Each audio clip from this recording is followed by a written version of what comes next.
Hello everyone. आज की video में हम बात करेंगे ऐसी कुछ कॉमन मेडिसिन्स के बारे में जो कि एक मेडिकल स्टोर पर होनी ही चाहिए। तो चलिए वीडियो को स्टार्ट करते हैं और देखते हैं ऐसी वो कौन कौन सी मेडिसिन्स हैं जो कि एक मेडिकल स्टोर पर होनी ही चाहिए। तो चलिए वीडियो को स्टार्ट करते हैं। तो देखिए क्या है, सबसे पहली जो कैटेगरी है हमारी वो है फीवर यानी कि एंटीपायरेटिक, यानी कि बुखार में जो बुखार को उतारने के लिए मेडिसिन दी जाती है वो कौन कौन सी है। उसके अंदर आता है पैरासीटामोल। तो पैरासीटामोल सबसे बेस्ट मेडिसिन होती है बुखार के लिए।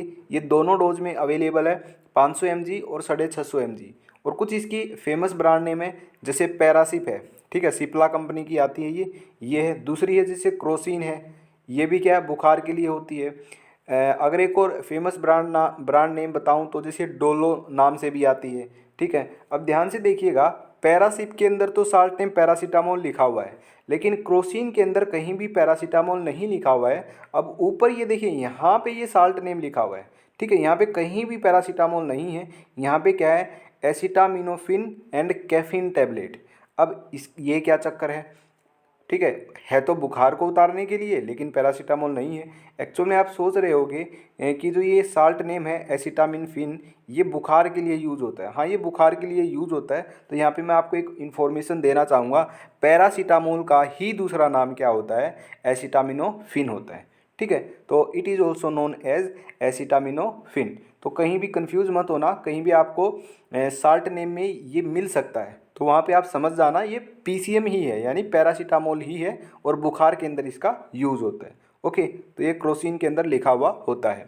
आगे जो कैटेगरी आती है पेन किलर यानी कि एनाल्जेसिक। कहीं भी हमारी बॉडी के अंदर पेन होता है तो उसको ठीक करने का ये काम करती है।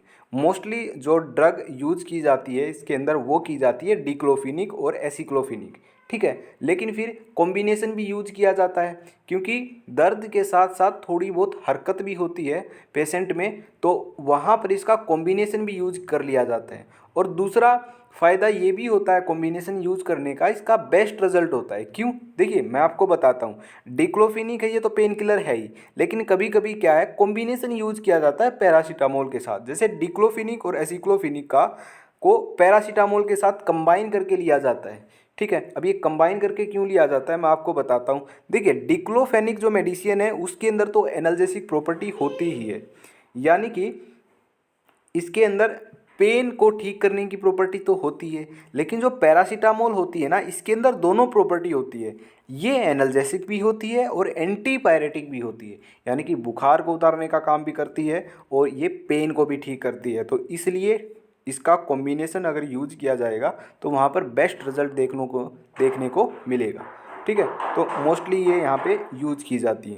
जैसे डिक्लोफेनिक है, डिक्लोर पैरा का कॉम्बिनेशन है, एसिक्लोर पैरा का कॉम्बिनेशन है, और एक और मेडिसिन का कॉम्बिनेशन आता है निमोसलाइड।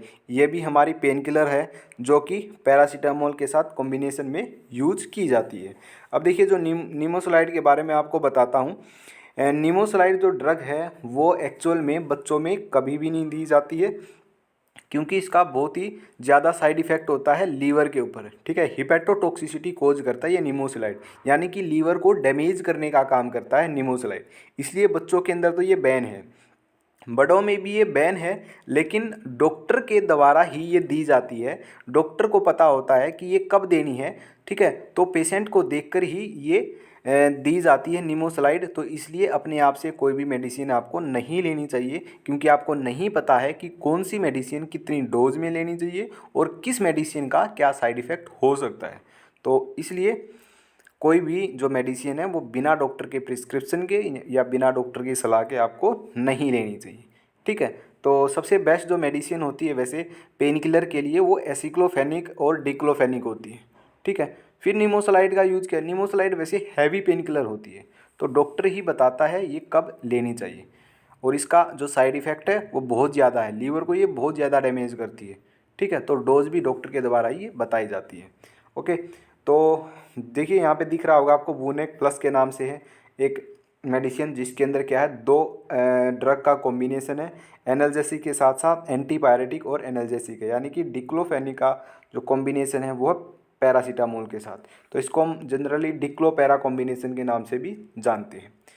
आगे बात करते हैं आगे जो दिख रही है आपको वो है जेरडोल पी, ये ब्रांड नेम है और इसके अंदर दो मेडिसिन का कॉम्बिनेशन है, एसिक्लोफिनिक और पैरासीटामोल। एसिक्लोफिनिक 100 mg है और पैरासीटामोल 3 to 5 mg है। निमोसलाइड और पैरासीटामोल जैसे ये भी कॉम्बिनेशन है, लास्ट में मैंने आपको बताया था।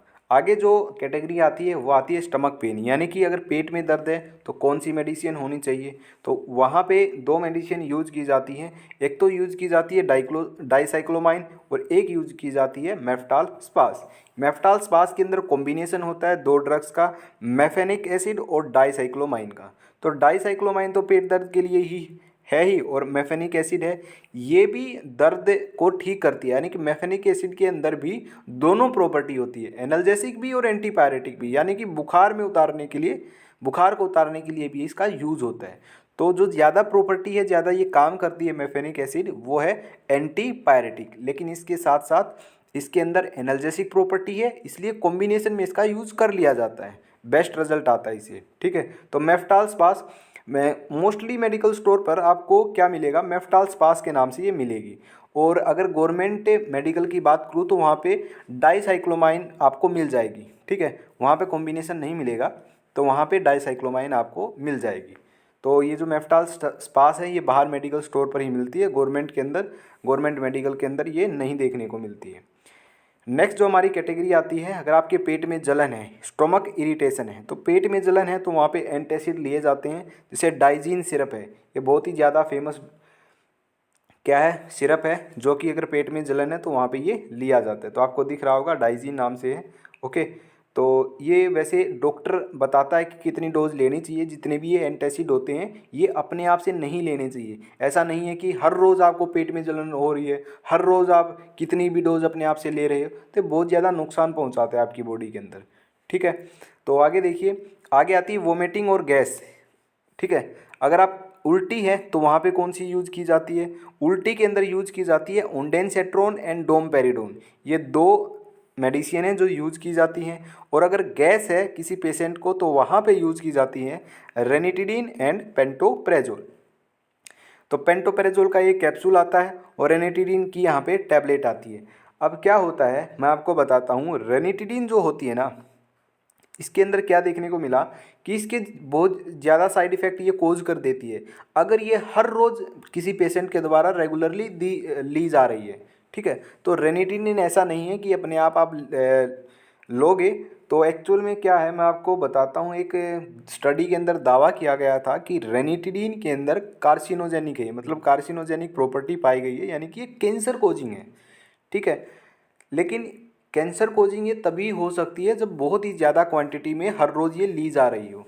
ठीक है, वैसे अगर मैं आपको एक और पॉइंट बताऊं तो जैसे आप ये हैंड सैनिटाइज़र यूज़ कर रहे हो ना, अगर कोई व्यक्ति लगातार हर रोज़ हैंड सैनिटाइज़र यूज़ कर रहा है तो कई सालों के बाद भी वो कार्सिनोजेनिक इफेक्ट शो करता है। यानी कि जो हैंड सैनिटाइज़र है वो भी कार्सिनोजेनिक है, यानी वो भी कैंसर कोज कर सकता है। लेकिन इसका जो रिजल्ट है वो बहुत कई सालों के बाद देखने को मिलता है हैंड सैनिटाइज़र का। ठीक है, और रेंटिडिन की बात करूँ तो इसके बारे में कुछ अभी तक मतलब कॉन्फर्मेशन नहीं है कि ये कार्सिनोजेनिक प्रॉपर्टी है, ये कैंसर कोज करती है, कब करती है, ये भी मतलब प्रॉपर स्टडी नहीं है। लेकिन फिर भी कोई भी मेडिसिन, बार बार मैं आपको कह रहा हूँ, कोई भी मेडिसिन आपको अपने आप से नहीं लेनी है, अपने आप लेने लग जाओ कितनी भी डोज, ठीक है, कितनी भी बार, तो ऐसा नहीं करना है। ठीक है, ये है कि कभी कभार आपने ले ली तो चल जाएगा, लेकिन बिना डॉक्टर के परमिशन के आपको नहीं लेनी। तो ये है थी वोमिटिंग और गैस के लिए। ठीक है, नेक्स्ट जो कैटेगरी आती है वो है एंटी एलर्जिक। एंटी एलर्जिक के अंदर यानी कि कहीं पे एलर्जी है या फिर किसी कीड़े ने काट लिया है, ठीक है, तो वहाँ पे इन मेडिसिन का यूज किया जाता है। ओके, तो पहली जो इसके अंदर आती है मेडिसिन वो है सिट्रीजिन और लेवोसिट्रीजिन के नाम से भी आती है। ठीक है, अलग अलग होती है, सिट्रीजिन और लेवोसिट्रीजिन दोनों ही एंटी एलर्जिक होती है। और आती है एविल। एविल बहुत ही फेमस ब्रांड नेम है, इसके अंदर जो साल्ट होता है वो होता है फिनेरमाइन, जो कि आपको यहाँ पे दिख रहा होगा फिनेरमाइन मेलेट। तो ये दोनों ही जो मेडिसिन है ये यूज़ की जाती हैं कहाँ, एलर्जी के अंदर यूज की जाती है।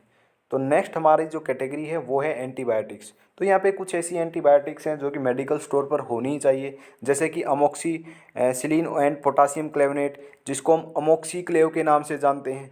ठीक है, ओफ्लोक्सासिन एंड ओरिंडाजोल, जो कि ओफ्लोक्स ओजेड से बहुत ज़्यादा फेमस है। ये जो ओफ्लोक्सासिन और ओरिंडाजोल है ये यूज़ की जाती है डायरिया के अंदर। अगर किसी को बहुत ज़्यादा दस्त लग गए हैं तो वहाँ पे ये यूज़ की जाती है, या फिर इंटेस्टाइन में इन्फेक्शन हो जाता है उसकी वजह से दस्त लग गए तो वहाँ पे इसका कॉम्बिनेशन यूज किया जाता है।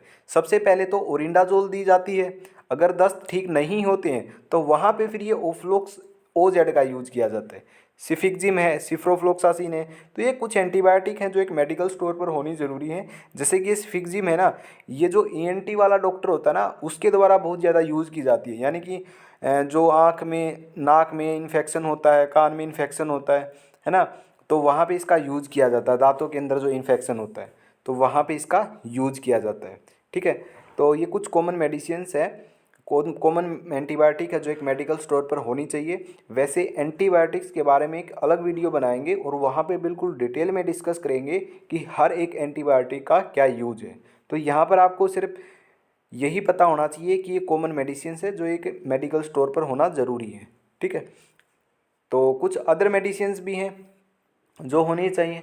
ठीक है, जिसमें कैटेगरी नहीं बनाई है। जैसे कॉन्स्टिपेशन के लिए की बात करूं, अगर एडल्ट के अंदर कॉन्स्टिपेशन है, यानी कि जो एडल्ट है उसको अच्छे तरीके से क्या है वो फ्रेश नहीं होया जा रहा है, ठीक है, तो वहाँ पे एनीमा यूज़ किया जाता है। तो एनीमा होना चाहिए मेडिकल स्टोर पर, ये कॉन्स्टिपेशन में यूज़ किया जाता है। और ग्लिसरीन सपोजिटोरी ये होनी चाहिए, और ये भी कॉन्स्टिपेशन में यूज की जाती है। जो ये एनीमा है ये एडल्ट के अंदर यूज किया जाएगा, और जो ग्लिसरीन सपोजिटोरी है ये बच्चों के अंदर यूज की जाएगी। और ये जो ग्लिसरीन सपोजिटोरी है ये हमेशा फ्रीज में रखी जाती है। ठीक है, तो कहीं भी आप स्टोर पे जाओगे तो वहाँ पे फ्रीज में चेक करना, वहाँ पे ज़रूर मिलेगी। ठीक है, किसी भी मेडिकल स्टोर पर। नेक्स्ट है हमारा बी कॉम्प्लेक्स का कैप्सूल आता है, बिकासूल नाम से बहुत ज़्यादा फेमस है। ठीक है, तो अगर आपके मुंह में छाले हो गए हैं, माउथ अल्सर हो गया, तो वहाँ पे भी इसका यूज किया जाता है। नेक्स्ट जो मेडिसिन है वो है आइसोसोर्बाइड डाइनाइट्रेट। ये मेडिसिन भी बहुत ज़्यादा ज़रूरी है मेडिकल स्टोर पर रखनी, क्योंकि ये हार्ट अटैक किसको आ जाता है या फिर चेस्ट पेन है किसी को बहुत ज़्यादा, तो वहाँ पे इसका यूज किया जाता है। ठीक है, ये आइसोसोर्बाइड डाइनाइट्रेट जो ये मेडिसिन है ये जीभ के नीचे रखी जाती है।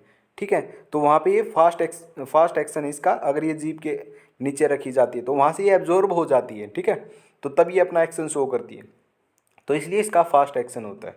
ओके, तो ये हमारी कुछ अदर मेडिसिन थी। जैसे मैं दिखाऊं, ये एनीमा की स्ट्रक्चर है, और ये आपको दिख रही होगी, ये हमारी स्पोजिटोरीज़ हैं, ग्लिसरीन स्पोजिटोरीज़ हैं जो फ्रीज में मिलेंगे आपको हमेशा। ठीक है, तो ये जैसे बिकासूल के कैप्सूल है, बी कॉम्प्लेक्स के जो माउथ अल्सर में यूज़ किए जाएंगे। ये आइसोसोर्बाइड डाइनाइट्रेट है जो कि हार्ट अटैक या चेस्ट पेन के अंदर यूज़ की जाएंगी। ठीक है, तो ये कुछ कॉमन मेडिसिन थी जो आज की वीडियो में हमने डिस्कस की हैं। आई होप आपको ये पता लगा होगा ऐसी कौन सी मेडिसिन्स हैं और जो मेडिकल स्टोर पर यूज़ की जाती हैं, आपको समझ भी आया होगा। तो आज की वीडियो में बस इतना ही, तो मिलते हैं नेक्स्ट वीडियो के अंदर।